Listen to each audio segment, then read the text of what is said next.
Wah, sudah Pak? Sudah 3 kelompok ini. Udah 3 kelompok? Oh, beneran. Ininya simpan sini nih. Suara saya menggelegar ini. HP-nya Udah. Suara rekamannya. Ini pakai ini. Iya, pakai itu.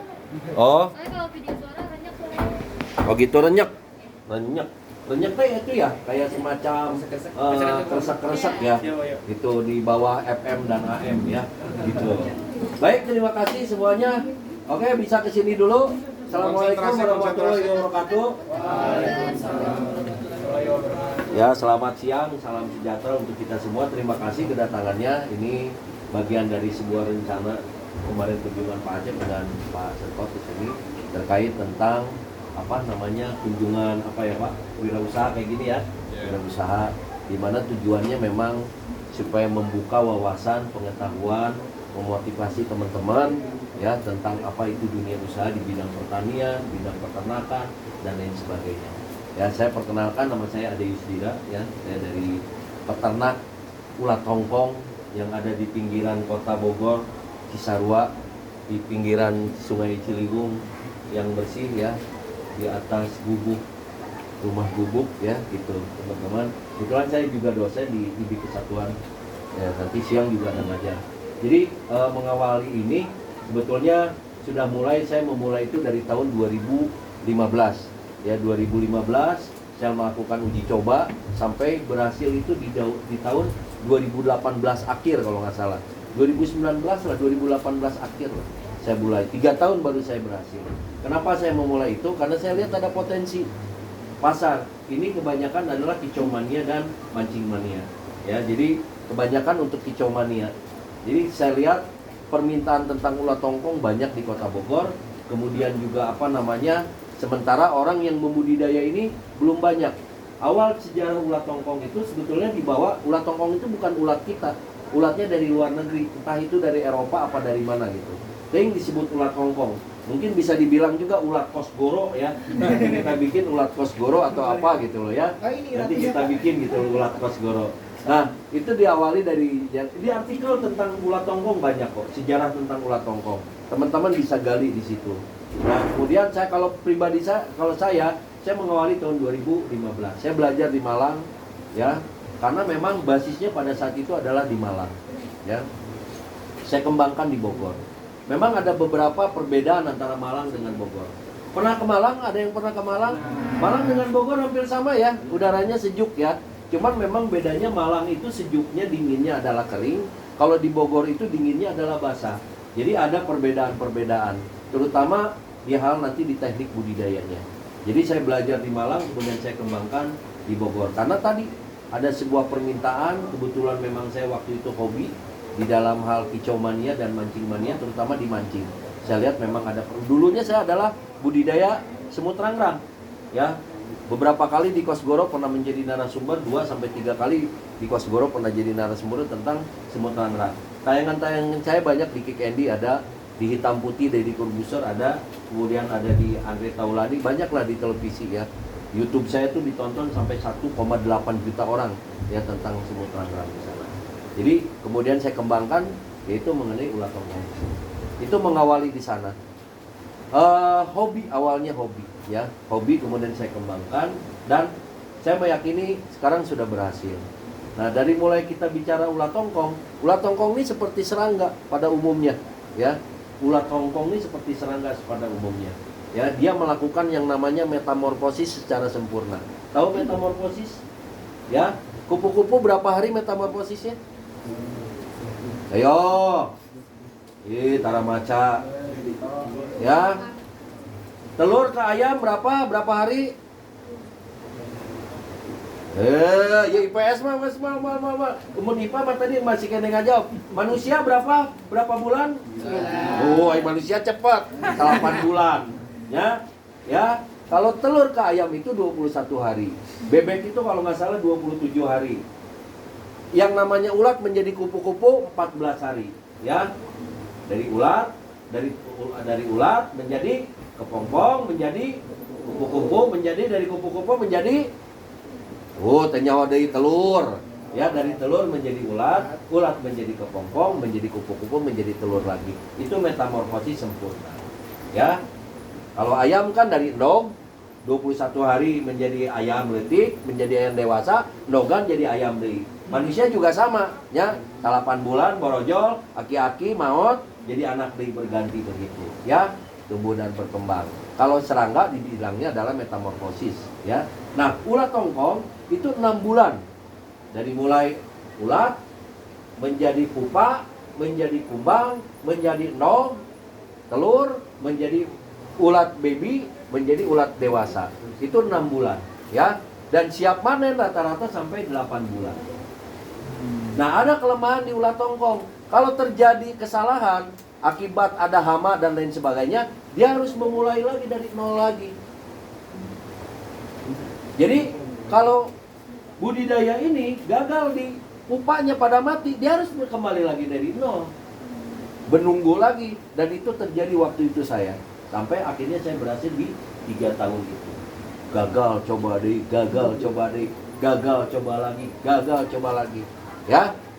Saya pantang menyerah karena saya pengen jadi, pengen mau pengen bisa tentang budidaya ulat tongkong, ya. Seperti itu semangat saya tuh dulu. Orang lain mah gagal sekali, udah capek nggak mau ya. Saya dari 2015, kebayang 2019 kalian usia berapa tahun? 10 tahun. Baru saya berhasil itu 2019, hitungannya 4 tahun kemudian baru teknik budidayanya, ya. Belum pasarnya, beres pasar itu 2020, 2021. Belum sama Covid. Ya, baru bisa normal lagi 2023. 7 tahun cobanya menunggu, ya. Mulai lagi, gagal, mulai lagi, gagal, mulai lagi. Jadi nggak pernah menyerah. Karena saya pengen bisa. Ya, itu melakukan metamorfosis. Dan kebutuhannya memang ada di Kota Bogor. Kalian kalau pernah lihat di Bogor, kalau lagi jalan di motor, pernah suka lihat ada toko kicau mania sama mancing mania nggak? Suka lihat nggak? Toko-toko pakan burung, toko pemancingan. Ada 2 toko yang kalian lihat? Lebih ya? Ada 5, ada 10. Data saya ada 300 toko pakan burung dan toko pemancingan di Kota Bogor. Ingat ya, Kota Bogor tuh mana wae batasannya Ciawi. Ya, kalau Ciapus mah eta Guangkosasih meureunan ya. Kalau Barung Jambu mah Talang ya. Ada 300 toko pakan burung dan toko pemancingan. Rata-rata mereka kebutuhannya 1 minggu itu bisa 5 sampai 6 kilo. Ya, banyak baraton kaminggunya. Nah, kebutuhannya masih banyak. Akhirnya kita kembangkan. Dan memang budidaya ini tidak banyak orang yang paham dan orang yang cepat berhasil.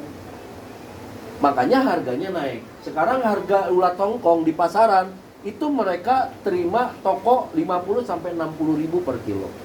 Agen itu biasanya mereka datang ke sini ngambil harga di 40 ribu. Toko ngejual ke konsumen harganya kurang lebih sekitar 100 sampai 150 ribu per kilo. Imaging ya, 1 kilo 60 ribu ya. Harga ayam oke elehnya.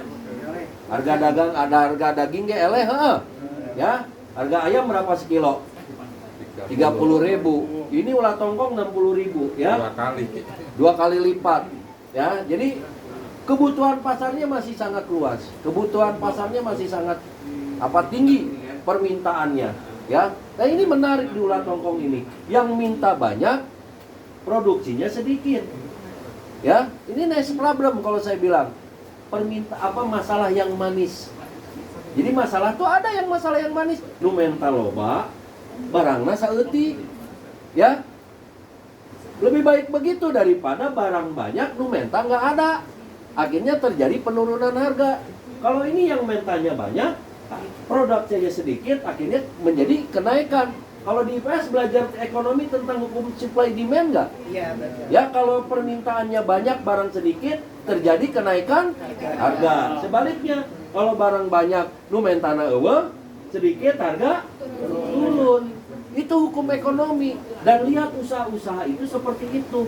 Anu mentana loba, barangnya sedikit. Itu akan enak karena harganya akan naik. Ya. Malum di kita kan kalau usaha teh kadang-kadang sok pipilun, lagi rame seblak kabehna nya. Kalau lagi rame batu aki semuanya usaha. Terakhir tuh apa? tanaman janda bolong, Lin. Janda bolong semuanya. Ya. Jadi harus dilihat. Karena prinsipnya usaha itu produksi, distribusi, konsumsi. Ya, produksi, distribusi, konsumsi. Kita memproduksinya gimana, kita mendistribusikannya gimana, kita mengkonsumsinya kan. Konsumsinya siapa, permintaannya. Balik lagi di ulat tongkong, permintaannya cukup tinggi pasarnya. Ya, dia melakukan metamorfosis sempurna secara produksi dari mulai ulat menjadi telur, pupa menjadi kumbang, menjadi telur, menjadi ulat lagi 8 bulan. Yang siap jual itu 8 bulan. Ya. Dan permintaannya tadi yang saya bilang untuk kota Bogor. Saya bicara kota Bogor, belum Bekasi, belum kabupaten, belum Jakarta, belum kota-kota yang lainnya. Ya, dan dia memang budidaya ulat tongkong ini akan cocok di daerah-daerah seperti ini. Pak, ulat tongkong aya teh di Kalimantan. Saya jamin aya tapi jarang berhasil. Harus ada pengkondisian, ruangannya harus pakai AC, pakai apa. Kita diuntungkan di Bogor karena suhunya udah dingin, apalagi di Cisarua.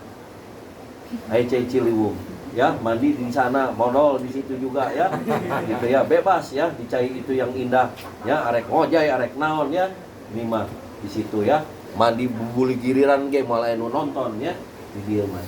Jadi itu ya, kita diuntungkan oleh Bogor itu diuntungkan oleh cuaca yang memang mendukung untuk kebutuhan ulat tongkong ini ya. Dan permintaan ulat tongkong ini adalah pasarnya kebanyakan adalah kicau mania. Pernah lihat kicau mania di rumah-rumah suka punya burung nggak bapaknya? Ada nggak bapaknya yang punya burung di sini? Aya. Eta sok beli ulat tongkong tara jeung kroto. Lain. Burungnya biasanya burung-burung paruh. Biasanya murai apa gitu ya. Biasanya burung-burung yang paruhnya panjang. Kalau burung-burung biji itu kan biasanya yang ini, yang tidak paruh panjang. Seperti itu teman-teman, ya. Jadi kebutuhannya masih cukup tinggi. Ya. Dan memang kita diuntungkan di situ. Oke? Sampai sini ada yang ditanyakan prolog saya? Sok, mangga. Ini masih prolog. Ya enggak, bukan prolog udah. Sok, ada yang ditanyakan. Banyak pertanyaan. Oh, tenan naon, naik banyak kayak di pilihan we. Kalau gitu dari aku dulu apa ya? Sok. Aku mau nanya Pak, kalau kompos. Nama. Iya. Nama siapa? Sebenarnya perkenalkan nama saya Joshua. Joshua tinggal di mana? Saya tinggal di Cilebut. Oh, Cilebut. Cilebut mana? Cilebut 1, 2, 3, Jembatan 1, 2, 3 ada. Sok, pertanyaannya apa? Pertanyaan saya ini Pak kompos kan tadi Bapak bilang kan kalau misalkan ulat tongkong ini banyak banget yang demand-nya kan, banyak banget yang permintaannya kan. Nah, komposisi apa yang terkandung dalam ulat tongkong yang membuat permintaannya itu tinggi? Ya karena ulat tongkong tuh banyak protein yang terkandungnya di sana. Ya, proteinnya banyak. Pakannya ulat tongkong itu adalah polar. Ya ini IPS ya. Iya. Kalau di IPA tadi rada nyambung kalau jelasin tentang produksi Pak Chef. Mudah mana nanya gitu ya. Lalu ya lamun diproduksi mah ieu mah cuan ieu mah. Dasarna IPS mah kena cuan. Pasarna kumaha duitna ya resepna gitu. Lamun kabawa karena produksinya rada kurang IPS mah. Makanya saya larikan ke sana biar terangsang ya IPS mah. Lamun IPA mah resepna kena risetna gitu. Ya jadi mengandung polar. Polar itu dari gandum ya, dan kebanyakan protein kandungannya. Oke? Itu paling tinggi ya proteinnya. Itu tadi harga ulat tongkong 60.000, ayam kan 30.000. Berarti proteinnya cukup tinggi. Apalagi Joshua? Bapak, kita yang lain siapin pertanyaan. Oke, kita masih ada 15 menit. Oh, loba amat. Itu bikinnya kayak WA ke saya jawab jiji. Saya mau nanya Pak, kan kita kemarin dari riset ya di Google apa dan ternyata memang dijual produk ulat tongkong yang sudah dikeringkan. Nah, apakah ulat tongkong yang fresh dan yang sudah dikeringkan masih memiliki kandungan yang sama? Kandungannya sama, cuman harganya berbeda. Yang lebih mahal itu yang dikeringkan. Ya, perbandingannya itu kalau maggot, kalau nggak salah 5:1 apa 3:1. 3 kilo yang basah itu menjadi 1 kilo. Kalau ulat tongkong itu 2:1 kalau nggak salah. Ya, jadi harganya bisa sampai 100 ribuan. Ya, per kilo. Mahal yang dikeringkan. Dan itu bisa dimakan yang dikeringkan mah. Ya, badan FAO, tahu FAO? Kalau di PBB itu ada badan dunia. Kalau WHO tentang apa? Kesehatan. Kalau ILO? UNESCO? Naon? Apa sih? UNICEF? Perdamaian ya. UNICEF Itu. FAO itu pangan, ya tentang pangan. Badan FAO dunia menyatakan nanti dunia ini akan mengalami krisis pangan dan serangga adalah alternatifnya karena kandungan proteinnya cukup tinggi. Sok, pertanyaan apa lagi? Tadi kan Bapak bilang kan kalau misalnya budidaya ulat Hongkong itu kan susah-susah gampang ya. Jadi harus punya ilmu yang cukup. Nah, gimana sih cara budidaya ulat Hongkong yang baik? Terus caranya itu gimana? Nah, makanya itu suhu udaranya harus diperhatikan. Pakannya juga harus data tadi polar, pepaya. Teknik budidayanya harus dikuasai. Kita harus mengerti tentang metamorfosisnya si ulat Hongkong ini, ya kan? Pemberian pakannya kayak gimana? Ini akan lebih dalam lagi. Tapi secara umum dikuasai dulu ilmu teknik budidayanya. Ya, dari mulai penanganan ulat, dari mulai penanganan telur, penanganan pupa, penanganan kumbang, penanganan telur menjadi ulat-ulat dewasa seperti itu. Bagaimana pemberian pakan dan lain sebagainya. Itu dikuasai dulu, ya. Jadi ilmunya betul dikuasai dulu. Gerak tanpa ilmu, gerak tanpa arah tujuan. Jadi ilmunya dikuasai dulu. Oke? Sok, apalagi? Gak si jadi. Bapak mesti. Oke, WA ke saya. Ya. Oh, Bapak punya nomor. Palingan ini sih Pak Tahir. 2 apa boleh nggak Pak? Cok hiji we lah. Bapak kan tadi bilang kan kalau misalkan jualan ulat Hongkong ini kan untungnya Pak ya. Boleh nanya nggak sih Pak berapa hasil keuntungan dari penjualan ulat Hongkong per tahun atau per bulan? Satu kotak itu 3 kilo polar yang dibutuhkan. 3 kilo berarti kali 10.000 berarti 30. Satu kotak itu menghasilkan 4 kilo. Berarti 4 dikali harga jual 50.000 berapa? 200.000. 200.000 berarti dikurangi tadi berapa modalnya? 30.000. Jadi untungnya 170. Itu per kotak. Lamun orang boga 100 kotak berarti bara 170.000 dikali 100 kotak bara. Hah? Sok. Baraha 17 juta. Ai kena duit kudu cepet orang IPS mah ulah mikir-mikir ya 170 juta 1,7 kudu pintar orang IPS mah pokoknya urusan cuan anak IPS itu kudu hebat ya bara-bara harus mampu melihat peluang kesempatan ya apalagi udah cukup ya karunya non ini satu kelompok Pak. Oh satu kelompok guys ya non Kenalin, nama saya Revi dari 12 IPS 4. Saya ingin mengajukan 3 pertanyaan. Cok non. Jadi pertanyaan yang pertama itu, adakah hama yang dapat menimbulkan penurunan produksi ulat Hongkong? Ada, yaitu hamanya kumbang juga sama ya. Kumbang itu biasanya dari kotoran ayam ya. Makanya suka pernah dengar ulat kandang. Nah, ini salah satunya ke situ ya. Si ininya dia nanti makan sama si ulat kandang makan si pakannya, polarnya. Si kumbang juga si ulat Hongkong juga makan. Biasanya cepat kalah karena perkembangan ulat kandang itu lebih cepat daripada ulat Hongkong. Jadi panen ulat Hongkongnya kurang bagus gitu loh, ya. Seperti itu. Oke, apalagi? Ya. Pertanyaan kedua, jika terjadi peningkatan produksi ulat Hongkong, apa yang Bapak lakukan untuk mengembangkan pasar? Dikeringkan, produk turunan. Saya lagi mengkeringkan juga ulat Hongkong, itu bisa dimakan oleh manusia. Teman-teman bisa lihat di YouTube, Mealworm kalau nggak salah, itu di Korea ya, dibikin bubuk ulat Hongkong terus dicampur dengan yogurt jus atau dicampur dikocek. Kan proteinnya tinggi. Di Korea mah nggak secanggih le dongkong di dar, urangnya masih kene dar cilok, cilur, seblak, urang mah resep kene batagor. Di sana mah nggak keren le dongkong dimakan karena dia tahu kandungannya. Di orang mah lain pan, kerupuk pakai saus. Itu mah ya, di kita mah seblak nulada, ya resep. Di sana mah udah canggih, ulat Hongkong dimakan, ya. Kelabang yang mengandung protein yang cukup tinggi gitu loh. Padahal coba seblak, nyen darah tinggi eta lamun yang udah buat kalian enaknya cuman mentret mungkin kalilaan cilok, cilur, baslok ya orang mah resepna gitu ya. Oke, apalagi? Pertanyaan terakhir, berapa tingkat produksi ulat Hongkong dalam 1 minggu? Saya tuh 1 bulan di sini masih 5 kintal. Target saya di sini 1 ton lah. Ya, lamun hargana tadi berapa? 50.000 dikali 1 ton berapa? Baraha 1 ton jadi kalau di kilo jadi berapa? 1000 kilo. 50.000 dikali 1000 kilo jadi berapa? 50 juta. Kamu pinter tanya, cuan tak cepat tah gitu ya. Budak IPA tadi rada lambai. 5 juta masih tapi mana tak pinter. Ya, oke bagus kamu ya. Sok, apa lagi? Cukup? Ada lagi? Sok, naon?